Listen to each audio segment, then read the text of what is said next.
मोहनलाल, घर से बाहर निकल। या तो मुझे मेरा कर्जा दे या फिर ये घर मुझे दे। मैंने तो आपसे पहले ही मना किया था, इस आदमी से पैसे उधार मत लो, ये अच्छा आदमी नहीं है। अगर समय पर पैसे नहीं चुका पाए तो रही सही इज्जत भी चली जाएगी। दिन बुरे चल रहे हैं सावित्री, जो भी व्यापार शुरू किया सबने घाटा ही दिया। पिताजी के गुजरने के बाद सोचा चंगीराम से कुछ पैसे उधार लेकर एक व्यापार चालू करूं, उसमें भी घाटा चला गया। उसके बाद एक सगा छोटा भाई था, वो भी मुझे छोड़कर चला गया। अब ये वक्त से पहले पैसे मांग रहा है, तो बताओ इसको कहाँ से दूं अपने पैसे। बाहर निकल, तुझे पैसे देने ही पड़ेंगे। आज तो इसकी इतनी बेइज्जती करेंगे कि ये घर इसको अपने नाम कराना ही पड़ेगा। अरे सुन रही हो, कैसे भैया के लोग कपड़े फाड़ रहे हैं। बिना सोचे समझे लोगों से उधार लेंगे तो यही हाल होगा।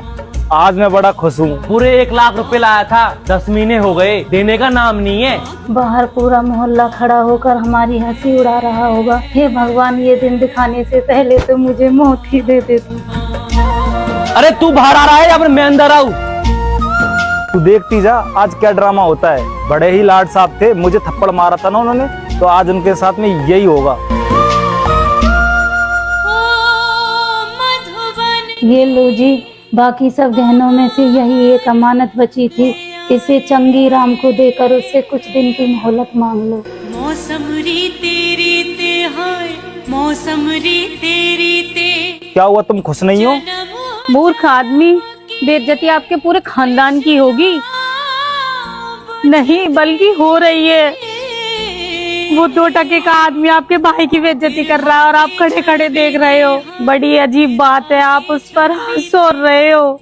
फिर से सजाए जब एक भाई की बेइज्जती होती है तो दूसरे भाई की भी इज्जत पर उतनी ही आंच आती है। जेठ जी ने उस दिन आप पर इसलिए हाथ उठाया था क्योंकि आप शराब पीकर मोहल्ले में हंगामा कर रहे थे। उस दिन वो आपका आपसी मामला था, इसलिए मैंने आपसे कुछ नहीं कहा। लेकिन आज इज्जत हमारे पूरे घर की जा रही है, मैं नहीं देख सकती।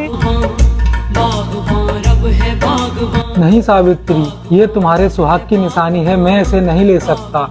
मैं चंगी राम से वैसे ही हाथ पैर जोड़कर कुछ दिनों की मोहलत ले लूंगा, मैं इसे नहीं ले सकता सावित्री। मेरा सुहाग तो आप हो जी, मैं आपको झुकते हुए नहीं देख सकती। इससे अच्छा तो यह है कि मैं इस मंगलसूत्र का ही त्याग कर दूं। गले में काला डोरा पहन लूंगी, अच्छे दिन आएंगे तो मंगलसूत्र तो और बन जाएगा।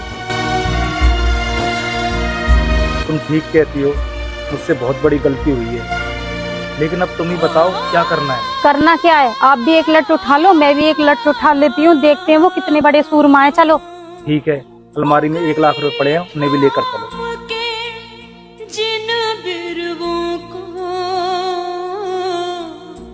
हमने दिखाई राह, आज पूरे पैसे चाहिए, मूल भी और ब्याज भी। उनके मन में तनिक नहीं पर। क्यों बे, इस तरह हमारे घर में क्यों आया तू? मैं तो अपनी वसूली लेने आया था। उधारी वसूल करने का ये कौन सा तरीका है? देखे बागवान पैसे नहीं मिल रहे तो पुलिस लेकर आ, कोर्ट में जा। ये कौन सा तरीका है पैसे वसूल करने का? अरे 1 लाख रुपए के चक्कर में ये तो 15 लाख के घर पे कब्जा करने आ गया। फिक्र मत कर सावित्री, अब भाई आ गया है, सब कुछ ठीक कर देगा। चलो जी, इसका हिसाब कर देते हैं। ये तेरे 1 लाख रुपए है और बाकी का ब्याज तुझे समय होने पर ही मिलेगा। पकड़ अपने 1 लाख रुपए और निकल यहाँ से।